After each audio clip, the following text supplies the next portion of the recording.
Welcome to the Leverton on Everything podcast.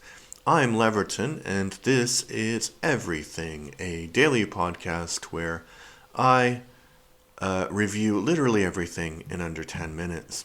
Today we're going to talk about Abyss, or Abyssa, a K-drama. I gave it 3 out of 10 stars, which was not very nice, but my title, great idea, terrible execution. This series has a great premise which is ruined by two things that generally ruin K-dramas: overt product placement and a lack of editing which makes it far too long. Even though this can be considered as a supernatural or sci-fi drama, the sci-fi of it only comes into play at certain points. The story revolves around a young man who is wildly in love with a person he has known most of his life, and this love is unrequited. The problem is that he is not conventionally attractive by any means, and she is a goddess of beauty and grace. He tries to move on, and the woman he moves on with breaks off the relationship, steals a lot of money from him, and disappears. In despair, he considers suicide when some aliens accidentally kill him. They revive him with a magical ball called Abyss, and he comes back to life looking like his soul looks like, so a very attractive young man. Meanwhile, his childhood friend is being murdered across town. He is shocked and begs to see her in the morgue and revives her.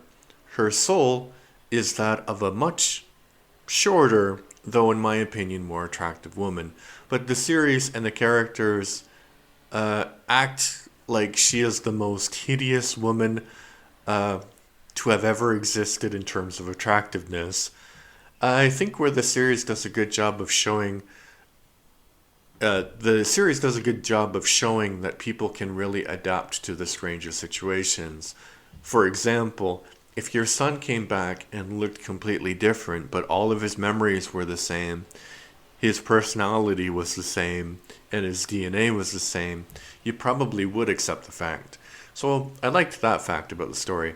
I also like the fact that, unlike in other romantic K-dramas, the main characters actually know each other and have a long history together, and that's why they work as a couple.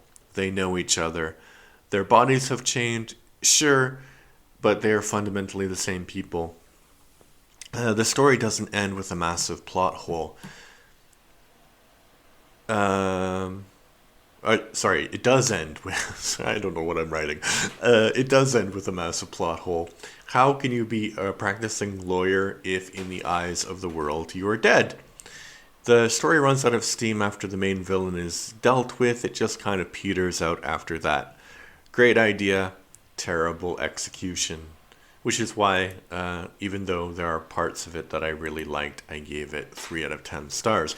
Something that I hope you won't give 3 out of 10 stars. I have another podcast called Death by Disney, where I review Disney movies in a chronological order. Please check that out. I also have a YouTube channel, and I'm Todd Lerton. I have a bunch of things there, like funny jokes, like this one. I'm not sure it's there, but it should be. What did the fish say when it swam into a wall? Damn!